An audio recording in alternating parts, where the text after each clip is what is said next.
Hey everyone, welcome to this explainer. Look, if you're gearing up for the CMA exam, you are exactly where you need to be. Today, we're taking a deep dive into the world of overhead accounting. We're going to trace exactly how an organization takes this massive, tricky pool of indirect costs and successfully funnels them down into a single unit of product. Mastering this chronological process is absolutely essential for your exam. So let's get into it. Okay, let's quickly glance at our agenda. We're going to hit the overhead dilemma, cost allocation, cost apportionment, cost absorption, and finally wrap it all up with under and over absorption. Section 1, the overhead dilemma. So here's the big question, right? How do we assign these messy, indirect costs to a final product? I mean, direct costs are a breeze. Materials, direct labor, you just trace them right to the cost unit. But overheads? It's like a giant puzzle. They're shared, they're tricky, and you absolutely cannot just stick them directly onto a single product. We really need a specific, structured process here. And that brings us to our solution, the 3 A's framework. It's a perfect chronological sequence. First, we allocate what we can. Second, we apportion whatever shared costs are left over. And third, we absorb those departmental costs right into the final products. It's the exact roadmap we need to track these overheads from start to finish. Moving right along to Section 2, cost allocation. Okay, let's define cost allocation. Basically, this happens when you can directly identify an overhead cost and charge it straight to a specific department. No guesswork involved. Like if a worker is exclusively employed by one specific service department, you just allocate their wages right there. Same thing for indirect materials used entirely by one department. It's a clean, direct, 100% assignment. Now, for the exam, you've got to memorize these 2 strict criteria for cost allocation. 1, the concerned department or product absolutely must have caused the cost to be incurred. And 2, the exact amount of that cost has to be computable. If the department didn't cause it, or you literally can't calculate the exact amount, no way, you cannot allocate it. It's really that black and white. Section 3, cost apportionment. So you're probably wondering what in the world happens to those residual costs that fail those 2 strict allocation tests. Well, that's where apportionment steps in. While allocation is for exact, directly identifiable overheads, apportionment handles the messy leftovers. When a cost just cannot be pinned down to a single center, we have to prorate it, or distribute it, across departments using a predetermined basis. It's all about making sure those common expenses are shared equitably. To do this fairly, accountants rely on 3 main principles to find a logical relationship between the cost object and the cost itself. These are service or use, the survey method, or the ability to bear. And here's a pro tip. Finding that suitable basis is absolutely crucial. Honestly, it should be reviewed periodically, just to make sure your apportionments stay as accurate as possible over time. Now, listen up, because this is a classic exam trap. Do not get tripped up by the terminology. According to the official CMA terminology, the word allocate is a highly precise action. It means assigning a whole item of cost to a single unit or center. But in the US, allocate is thrown around way more loosely. It's often used broadly to describe this entire overarching process of apportionment, allocation, and absorption. So just be super careful with the context there. Which leads us to Section 4, cost absorption. All right, so our costs are finally resting in the respective departments. Now we've got to attach them to the final products to complete the charge. Usually, you're going to use one of 5 predetermined methods to distribute these costs. You've got the percentage of direct material cost, percentage of direct labor cost, percentage of prime cost, the direct labor hour rate, and the machine hour rate. The key takeaway? You have to select your basis carefully to get the maximum accuracy for your cost distribution. And this brings us to the OAR, or overheads absorption rate. CMA defines this as a means of attributing those overheads to a product or service. And the really critical thing to understand about absorption costing is that these rates are usually predetermined. They're calculated well in advance of the period they're actually used for. Why? Because the massive advantage here is that managers instantly have a permanent overhead rate available. They can use it for product costing and for setting sale prices all year long, rather than waiting until the very end of the year to see what the actual bills look like. Finally, Section 5, under and over absorption. But as you can probably guess, using these predetermined advanced rates creates an inevitable complication.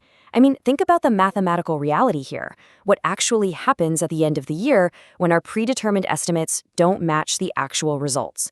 Because let's face it, the actual overheads and the actual absorption bases are almost definitely going to be different from those initial estimates. So you definitely need to memorize this dynamic.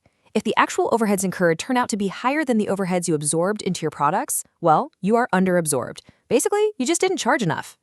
On the flip side, if the actual overheads incurred are lower than what you absorbed, then congratulations, you are overabsorbed. Let's look at a quick mock scenario to really cement this concept. Take a look at the machining department on the left. Using their machine hour rate, they absorbed 300,000, but they actually incurred 360,000. Since they absorbed less than they spent, boom, that results in a 60,000 underabsorption gap. Meanwhile, the finishing department absorbed $132,300 but only incurred $129,400. They absorbed slightly more than they actually spent, which gives us a $2,900 overabsorption. And this leaves us with a pretty provocative final thought. If traditional absorption costing inherently creates these estimation errors because of those predetermined rates, is there a more precise way to trace costs for better decision-making? Well, that question perfectly sets the stage for exploring more exact systems like activity-based costing down the road. You know, accurately determining the cost of a product is absolutely the main objective of any costing system. Today, we're going to break down the exact elements of cost you need to memorize, basically transforming your syllabus into a highly structured visual journey. Let's dive right in. Here's our agenda for today. First, we'll look at the 3 cost elements, then we'll compare direct versus indirect costs. After that, we're calculating prime cost, and finally, we'll wrap up with overheads and absorption costing. All right, Section 1, the 3 cost elements, the foundation of costing. According to Cost Accounting Standard 1, or CAS 1 for short, every single cost in a manufacturing plant falls into one of 3 natural groupings. Picture a factory floor where raw materials are being converted into finished goods. You've got the physical material itself, the employee or labor actually building the thing, and the expenses required to run the whole process. That is your absolute baseline. Every single dollar spent gets categorized right here first. Now, what's really fascinating here is the sheer weight of that first element. In most manufacturing organizations, materials alone make up 50 to over 70% of the total product cost. Since inventory makes up such a massive chunk of working capital, it's conceptually equivalent to cash. Controlling your material costs is for sure your biggest strategic lever, simply because it represents the lion's share of your expenditures. Moving on to Section 2, direct costs versus indirect costs, the traceability lens. For the CMA exam, you absolutely have to memorize this dividing line, is identifying the cost economically feasible. Basically, if you can quantify the cost with judicious exactness and trace it directly to the product or service you are rendering without spending a fortune to figure it out, well, it's a direct cost. But if you cannot assign it in an economically feasible way, maybe because it's common to several different products, then it's indirect. And remember, this rule applies equally across the board to materials, employee costs, and expenses. Okay, Section 3, calculating prime cost, the traceable aggregate. The crucial takeaway for your exam on this one is that prime cost only cares about those economically traceable direct costs. It deliberately filters out everything indirect. When you're trying to ascertain the cost of a product, grouping these traceable costs together is always your first stage of computation. You're going to want to commit this exact formula to memory. Prime cost is just the sum of direct materials, direct labor, and direct expenses. So, if a test question throws a massive list of costs at you, your very first job is to extract only the direct ones and plug them right into this formula. But wait, what happens to the costs we can't trace directly? Think about that factory again. We've accounted for the main materials and the direct labor. But what about the rest of the facility? I mean, the factory doesn't run without lighting, or power, or maintenance crews. What exactly do we do with all those untraceable expenses? That brings us to Section 4, overheads and absorption costing, capturing the rest.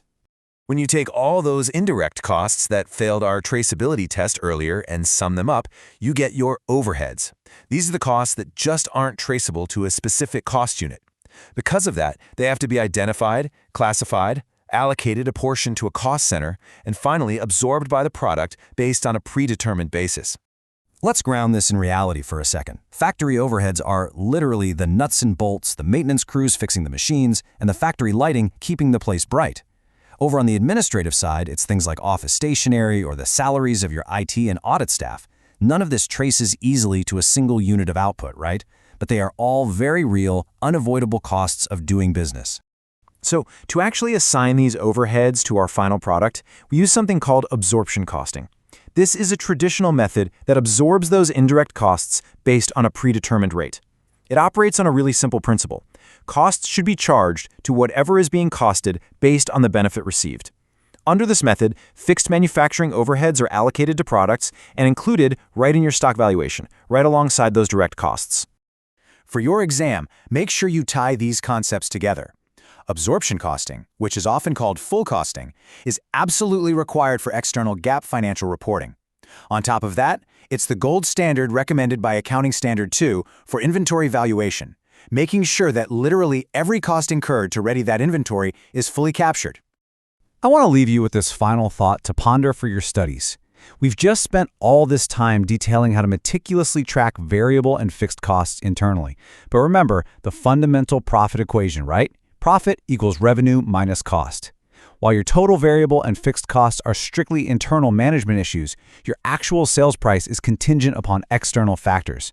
Competitive forces out in the real world often do not allow a firm to just determine its sale price purely based on its cost structure. Price is, for all practical purposes, market determined. So, if your cost structure is internal, but your final price is external, how does that shift your entire management strategy? We're going to break down this complex web of cost data into logical, totally manageable pieces using the exact framework the exam is going to test you on. So let's jump right in. Here is our game plan for today. We'll quickly cover the foundational CAS-1 framework, look at classification by nature and traceability, move into classification by function, explore behavior and process types, and then finally synthesize it all so you're ready for test day.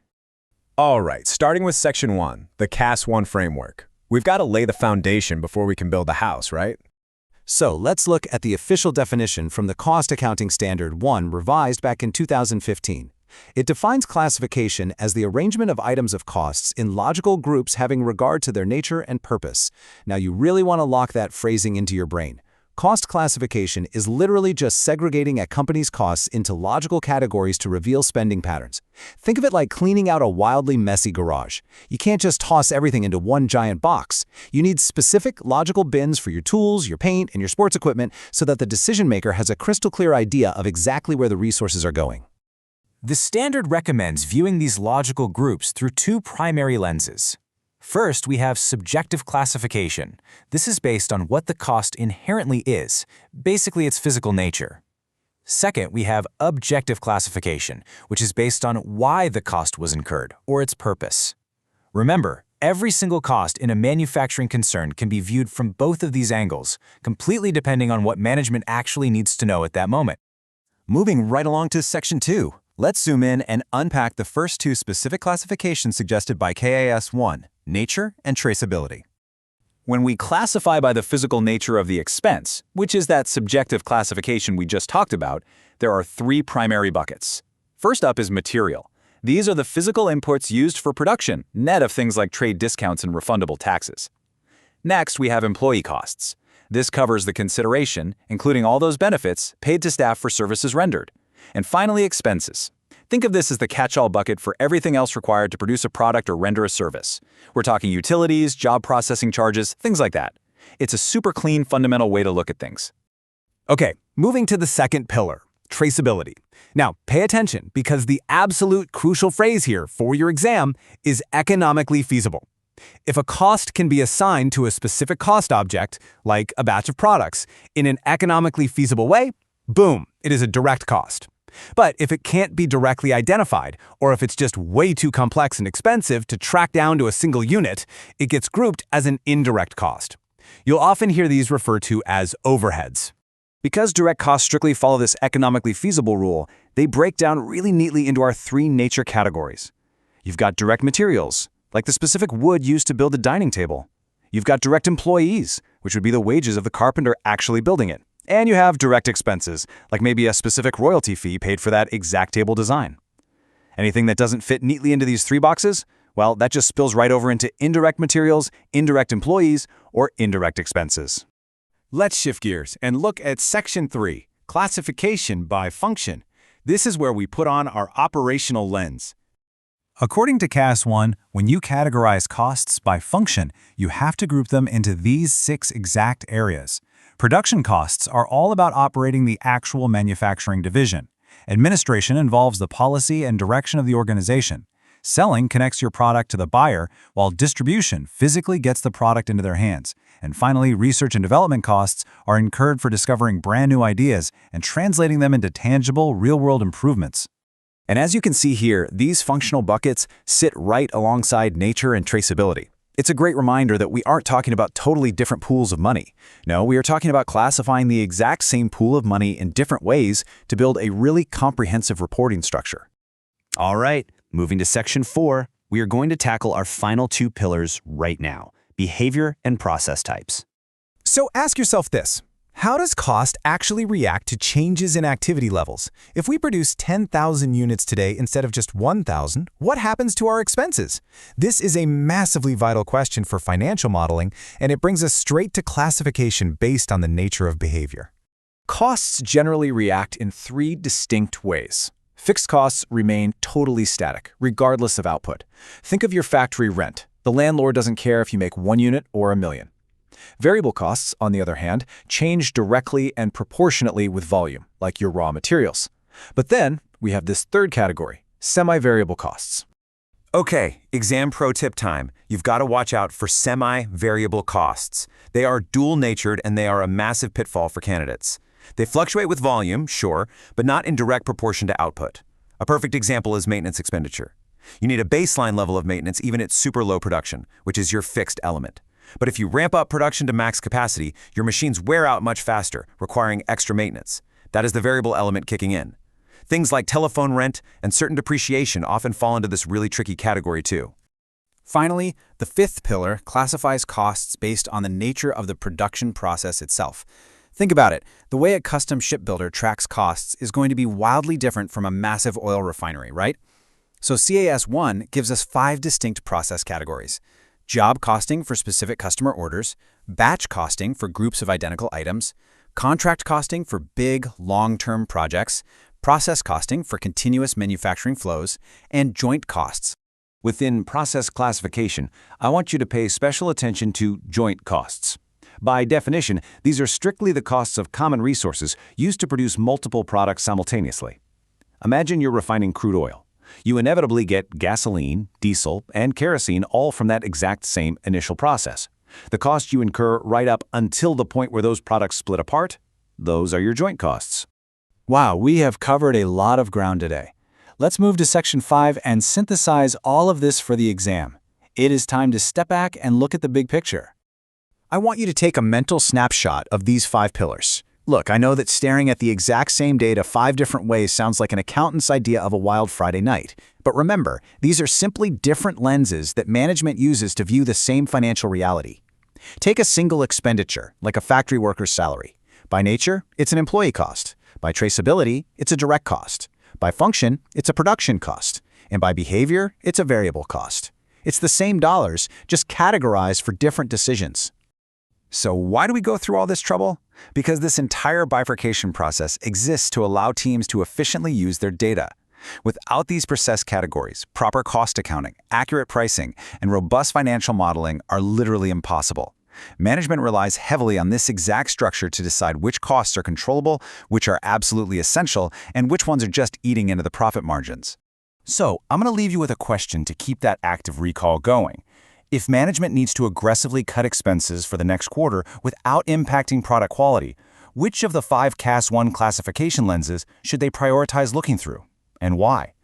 Think critically about how you'll apply these pillars on exam day, because understanding the why is just as crucial as memorizing the what. Keep studying, stay focused, and use these frameworks to build that perfect mental model. You've got this.